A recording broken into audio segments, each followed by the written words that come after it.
Welcome. Good morning. Good morning, Lorenzo. How's it going? You okay? I'm very good. I'm very good. Life's fine. Yeah, can't complain, mate. How about you? Yeah, not doing too bad. Dog's barking on the balcony. I think he's currently staring at me through the window as well, which is quite funny. Means I've done something wrong.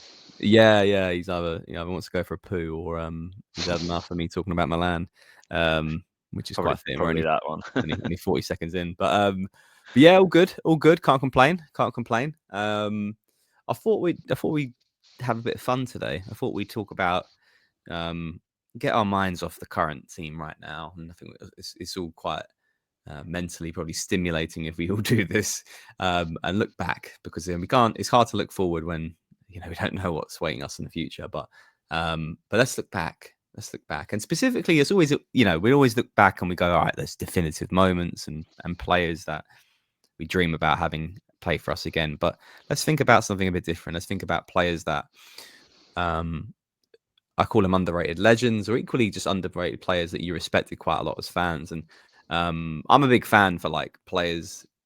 We did a video on who our favorite players of all time were, and there's three brackets. There's a bracket of like icons. There's a bracket of Mhm. elite players who kind of like enter my top three, and then there's a set of players who I just like love to think about who are like, oh damn, he was good, but like he doesn't really he never got the limelight because either it was a moment of time that the team was shit, or equally um Surrounded by legends or whatever. Yeah. surrounded by legends. Yeah. So I'll get the ball rolling. Let's think about some players here, and we can maybe spend a couple of minutes on each of them. But like I'll get the ball rolling. And it was one that was brought to my attention before, and I've got to start with Massimo Ambrosini. And why for me he was so great was, you think of that period of time where he was at Milan. I think he went on loan in the latter part of the 90s, but I always used to get like him and Brocchi kind of like confused, specifically when I entered watching the club, and they were the fringe players. They were the rotational midfielders that came on. It would usually be Brocchi for Gattuso, and then maybe Mm, Ambrosini for mm. Seedorf.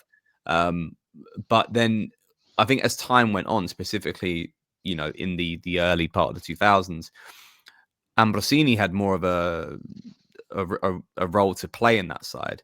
Specifically, I think scoring the winning goal against PSV in the time we got through to the Champions League final. Yeah, I Big remember that. moment. And he popped up with some big goals too. So he kind of like took over Brocchi as Leader well. as well. What a Oh, leader. yeah, we'll get onto his leadership too. But like there was like you're starting to see what he can add. And then I think he just learned from the sheer quality of that side that allowed him to be a pivotal point in that 2007 Champions League winning side, where we essentially shaped the midfield to support the more creative players like Seedorf, Pirlo, and Kaká, and him and Gattuso being these sort of like two foundations of knowledge of how to control the tempo of the game, win the ball back, um, understand how the midfield operates, and how to dominate that midfield. And then essentially, then beyond that point, when all the players retired and all the we sold Ibra and we sold Thiago Silva, he stuck around and he then became our captain. And then you know how he was able to kind of at least at an old age stabilize the midfield and get us back to a Champions League football with the likes of Montolivo on the banter at the start of it. He was such a, like, in my mind, a different form of an iconic player because it was like someone who was literally seen the Mm. whole way through. He kind of came into a side that was coming back into a winning way, saw the successful period, and equally then saw the start of what would be the banter era, but still added in an element of stability. And I think that's the key word for him. Is just he was stable, Yes, he was so stable. so Uh, stable. But yeah, it's a what a, great. what a holding defender he was. Mm, Just like unreal. I always felt secure when he had the ball as well. Like, again, mm. no frills. Um, wasn't like a dogged like Gattuso in that sense, but at the same time, just yeah, just felt really calm. Like he was just stable. Like he said, secure. He was like the plug. He was there. Brilliant player, and I agree. It's kind of like, there was a bit of me that was, I used to kind of like fantasize in a weird way, but like when, and I bring our team back to a couple of years back, and our midfield was got to the semi-final of the Champions League, and our midfield was doing really well when we had was it Benacer, Tonali, and Mhm. Krunic, and I'm not comparing Krunic to Ambrosini. Like that would be disrespectful to Ambrosini. But it was kind of like the way that Benacer and Tonali were getting the limelight, as Pirlo and Gattuso would do. Krunic reminded me kind of like what Ambrosini used to symbolize. I get what you're saying. In a way, to be like, here's this kind of third option that is never going to be spoken about. That's what I'm saying, trying to compare. Yeah. Not so much like nowhere near quality or like, Krunic is like nowhere fucking crystal clear about this one. But like, I don't know, when it comes to midfield trios, there's always one at the end that gets the shit end of the stick. And yeah, he's not in the iconic Milan side that you think about. But really, from a balance perspective, he was so crucial. Because we saw how balance didn't work in Istanbul when we dominated for the first half. And I always never fucking like forget this thought process through my mind. I wish at halftime we subbed on Ambrosini and we took off a striker or like Kaká or something like that. But we didn't. We thought we'd go for the jugular, and then, I feel like we could have leveled that game out. But yeah, anyway, so Ambrosini is a good starting point. But how about you, man? What players do you want to? So I'm gonna pick a player that actually was, in my view, the sort of transition player to Ambrosini in that same position, who we had for a couple of years, and sort of took the limelight when Ambrosini was near retirement, is Mark Van Bommel. Van Bommel was really key to us winning that Scudetto, the last one before 22. And I thought he was a perfect replacement. He wasn't with us for very long. A couple of years, I believe, wasn't it? 2 seasons, something like that. Yeah, maybe 2 or 3, but it wasn't a long period of time. I think it might have even been like a year and a half. I'm not gonna lie. It wasn't for very long, but he got it. Like, he got playing for Milan. He was that Ambrosini replacement. He was in that central defensive midfield position. He led really, really well. And like Ambrosini, less so because Ambrosini was obviously there for such a long period of time. I think he is teetering on that at least iconic status, or maybe not icon in terms of ability, but symbolizing what Milan's all about. I think in such a short space of time, Van Bommel just got it. And I loved watching him play. No nonsense, a good leadership.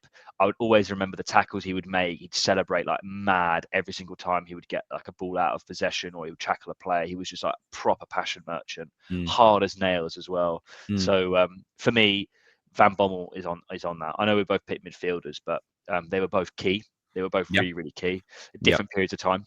I don't think we would have won that league without Van Bommel on the team. I know Ibra was unbelievable in scoring goals, but Van Bommel was that anchor. He really was. Yeah, no, he was special. He was special. We can go from we can go through different positions. Because I've got a lot of fullbacks on my list as well. I've got a defender actually, which we haven't thought about. Yeah, we can go into defense. Before we leave the midfield, I think another player for me has to be Juraj Kuška. I think was he was. I mean, specifically in that Mihailovic side, like, he was so good. Like, he was weird. He was like the Rebic before Rebic. He's come out with the unknown and unpredictable sort of moments, winning the ball back, marauding runs from midfield, long distance shots. And he created a very good partnership with Montolivo in that midfield, specifically in that 4-4-2 that we played. What was it, like Bacca and Yang up front, and I think it was Honda on the right and Bonaventura on the left or something like that. That's right. Yeah. Yeah, like, it just worked really well. But I thought Kuška was a great player at that time. I was just quite sad to see him go as we transitioned into the Gianpaolo. No, not Gianpaolo. It was the Montella era with the money coming in, the Lee money coming in, and obviously like the start of a very bad situation where we overspent on mediocrity. I really wish he kind of stayed, because I thought he was, he had a lot to offer. But yeah, I thought Kučka's up there. But if you want to, I'm going to give another. I love Kučka as well. I think he was a shining light, like you said, in a really bad period. And I think there was a moment of reflection when we played. Was it Zagreb? It must have been Dinamo Zagreb, right? Yeah. He was obviously playing captain. He's at the end of his career now, and there's a moment of reflection where he was like so happy he drew Milan, and he was like the only player that was kind of like obviously everyone was happy that they went through from a Dinamo Zagreb perspective, or beat us rather. Sorry, he seemed quite sort of reflective himself, so he clearly loved the club. So I think that's a great shout.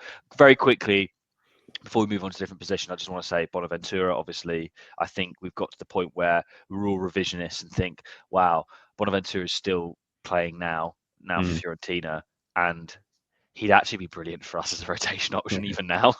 I think he recently went, mate. To be fair, I think he went to Oh, has he left Fiorentina now? I think he got a payout, as in like he got a big money move to Saudi. Oh, I yes, think. he did. Yes, he did. Yeah, Yeah, apologies, listeners. yeah, Yeah, he did. But anyway, only till yeah, recently. I still yeah, think he'd do a job for us, at least the last couple of seasons. yeah, And he was just like he was the Jack Army knife of Jack Army knives, yeah. Swiss He was Army Jack. knives rather. Yeah, he was Yeah, Jack. he's Jack. Exactly. He was Yeah, brilliant, absolutely brilliant player. I So yeah, loved him, happy to man. move on to a different position. Yeah, go on. Do you want to get the ball rolling with defenders? I've Go on. got a mad shout, and again a period of in time player that he wasn't that great, but I do think he was kind of underrated because I don't think he was as bad as people said he was. That's Mario Yepes, the Colombian defender we had. Yepes. Yeah. I remember Yeah, Yepes. yeah, Yepes got some crazy headed goals. He's not like unbelievable. I do think he was a bit underappreciated, to be honest. I don't think he was as bad as people said at the time. Yeah. He was alright. Yeah, he was pretty. No, I did like him. I remember we signed him from, I think it was Chievo Verona. And I was like, yeah, this guy could do a job. Like, at a time where like it was basically like Thiago Silva and a bunch of like RAPs, bless him, because like Nesta was old and he was getting injured Yeah, quite a he lot. was. And Yeah. I can't remember who other options that we had. I think we even signed like Legrotale on like a short-term deal, but like it was Yepes though he was pretty like a stalwart when it come to like just getting He lots was of old as games. well. He was Oh old yeah, as well. yeah, Like that's the other thing I want to say. He wasn't like a spring chicken, and I thought he yeah, actually performed quite well. yeah. That's why I liked him. As He was one of quite the biggest goals actually from a memory. I'll never forget the Lecce game. We were 3-0 down at Yep. half time, Yeah. and then Boateng scored a hat trick, and then Yepes I think scored the winner. He did with a header, like Yeah, but mad just like header. yeah, Yepes is a great shout. Colombian man, he's got a G. Yeah, nutcase. But I loved him. I thought basically I just didn't think he was bad as people said, especially